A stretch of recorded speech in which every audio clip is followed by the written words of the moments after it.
और चलिए खबरों में आगे बढ़ेंगे तो मुलायम सिंह यादव के निधन से खाली हुई मैनपुरी लोकसभा सीट पर अब मुलायम परिवार की बड़ी बहू डिंपल यादव चुनाव लड़ने जा रही है।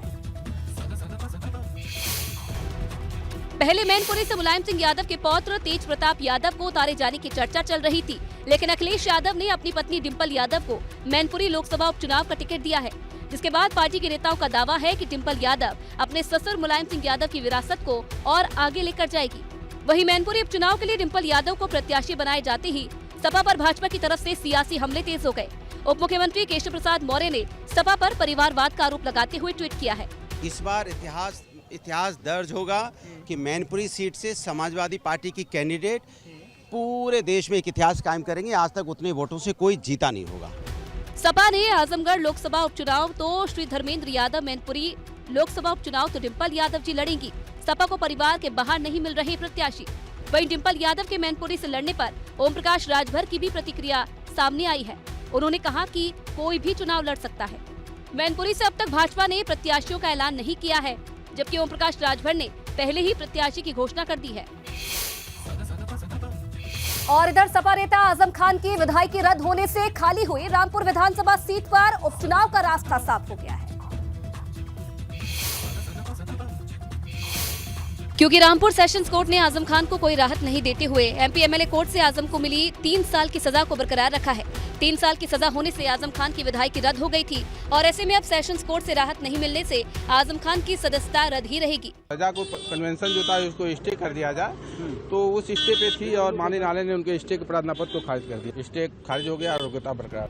बुधवार को सुप्रीम कोर्ट ने आजम खान को राहत देते हुए रामपुर सेशंस कोर्ट को आदेश दिया कि वो पहले हेट स्पीच मामले में मिली सजा के खिलाफ आजम खान की अपील पर विचार करें। सुप्रीम कोर्ट ने तब तक चुनाव आयोग को रामपुर उपचुनाव की प्रक्रिया रोकने के आदेश दिए थे, लेकिन आज सेशंस कोर्ट के फैसले के बाद अब रामपुर विधानसभा सीट पर उपचुनाव होंगे, जिसे भाजपा ने अपनी बड़ी जीत बताया है। देखिए, हम हमेशा चूंकि सच्चाई की लड़ाई लड़ रहे हैं, तो हमें न्यायपालिका पर पूरा भरोसा है और ईश्वर के आशीर्वाद से हमें आगे भी इसी तरीके की।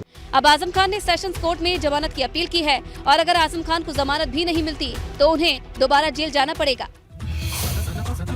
चलिए आगे बढ़ेंगे तो समाजवादी पार्टी ने चुनाव आयोग को वोटर लिस्ट से मतदाताओं के नाम काटे जाने के सबूत सौंप दिए। चुनाव आयोग ने आरोप लगाया था कि वोटर लिस्ट से बड़ी संख्या में मुस्लिम और यादवों के नाम काट दिए गए थे, जिसके बाद इलेक्शन कमीशन ने 27 अक्टूबर को अखिलेश यादव को नोटिस जारी किया था और 10 नवंबर तक मुस्लिम और यादव वोटर्स के नाम काटे जाने के आरोपों के सबूत मांगे थे।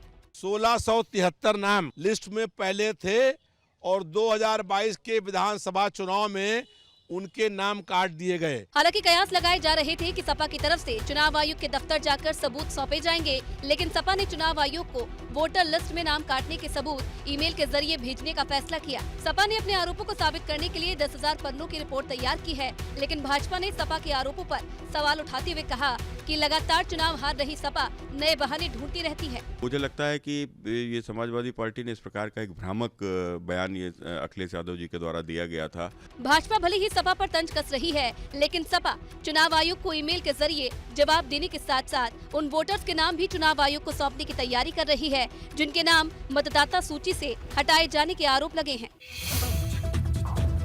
अवैध निर्माण के आरोपों से घिरे पूर्व भाजपा सांसद संजय सेठ ने लखनऊ विकास प्राधिकरण को जवाब देने के बजाय नोटिस भेज दिया है।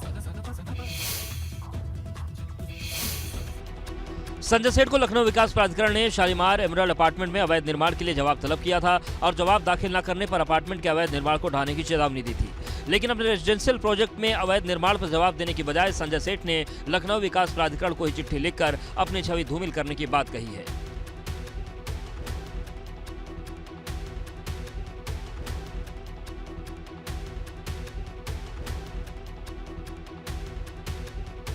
संजय सेठ ने कहा कि न तो शालीमार एमराल्ड अपार्टमेंट उनके नाम पर है और न ही वो भूमि जिस पर अपार्टमेंट बना है। संजय सेठ ने एलडीओ को लिखी अपनी चिट्ठी में कहा कि भविष्य में किसी भी मामले में ठोस जानकारी के बाद ही कोई कार्रवाई की जाए, क्योंकि इससे किसी की प्रतिष्ठा को ठेस लग सकती है।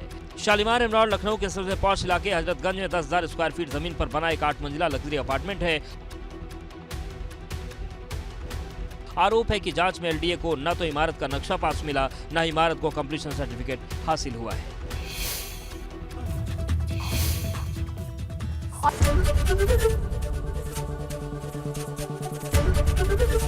एबीपी गंगा, खबर आपकी, जुबान आपकी।